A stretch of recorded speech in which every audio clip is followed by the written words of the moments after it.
Hello. It's the first video in a list of videos that I'm going to record to show you an alternative vision of how our universe could possibly work.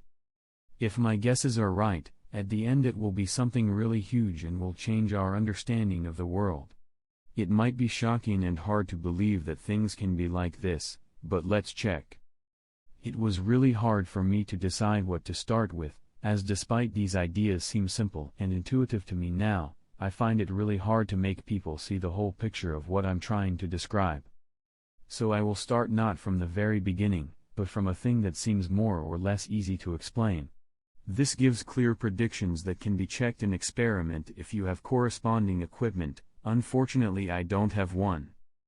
As a starting point, let's provide a funny disproval that the speed of photon is constant. Let's suppose we have two mechanical watches.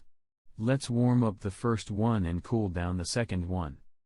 Cooled down watches make more ticks and warmed up watches make less ticks than they should per standard. It's a known fact, and watchmakers warn you that you should use watches only in normal conditions to get correct time.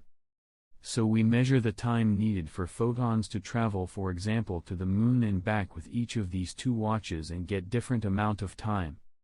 We divide the same distance by different amount of time and get different speed calculated using different watches. What a miracle! It might sound funny to you, but isn't it funny to think that watch, whose tick frequency depends on temperature and radiation, do not depend on its own movement speed? So now let's list the postulates that are used for this video. Postulate 1. There is absolute frame of reference and absolute time. One time with the same time flow speed for entire universe. We don't have access to that absolute time.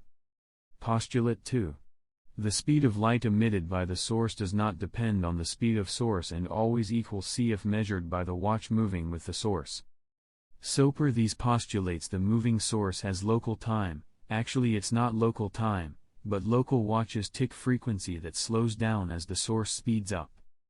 Important to note, we fully remove the part of the postulate where it says that the speed of light does not depend on the speed of observer. Also I do not touch the relativity of physical laws at the moment. Anyway, if time tick frequency slows down, we get all the effects of relativity for moving source. What I would like to discuss now is the consequences from these postulates.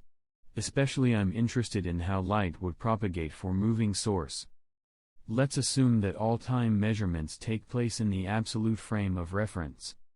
We assumed that there is absolute frame of reference and absolute time and that the speed of light from the source is always c.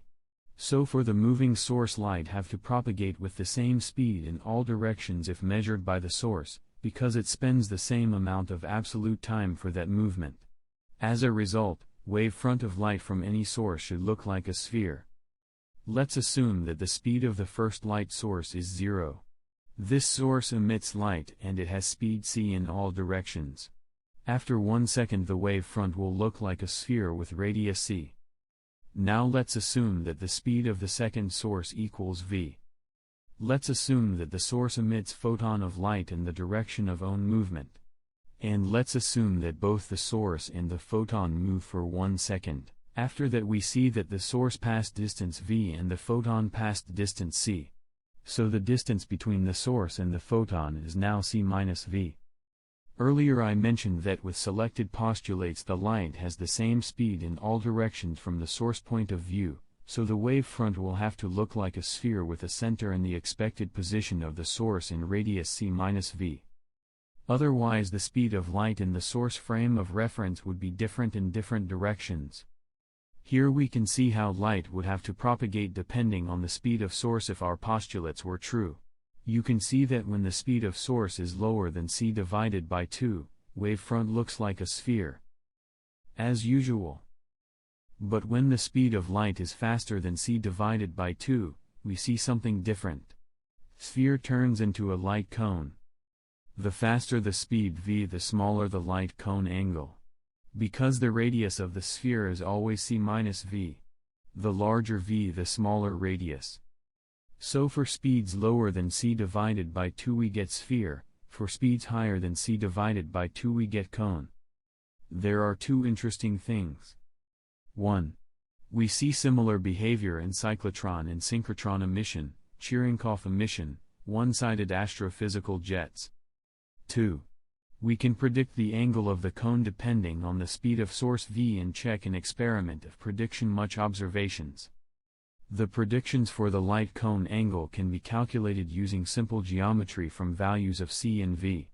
I hope the picture is self-explaining. Half of the angle would be equal to arcsine c minus v over v. You can see the formula on the screen. Another interesting thing is that there are no any exact predictions directly following from Einstein's special relativity on the angle of the light cone. No any predictions on how exactly cyclotron emission turns into synchrotron emission. Unfortunately, I don't have synchrotron to check these predictions. But somebody do have. That guy or guys can launch the experiment on synchrotron and check the cone angles depending on the source speed. And if they match the formula, it will be quite a big challenge for today physics. The issue is that if the prediction matched the result of experiment, it would mean that there is absolute frame of reference and light from other sources can have any speed that is lower than c in absolute frame of reference. There can be even standing light. An example would be light emitted back by a source with speed equals c divided by 2. Also, it would mean that there can be a light with speed larger than c. The speed of light can be really huge, especially if you move towards the light with almost speed of light and your clock almost don't tick. Imagine that you measure speed of light with clock that is almost not ticking. Dividing distance by almost 0, you can get almost infinity.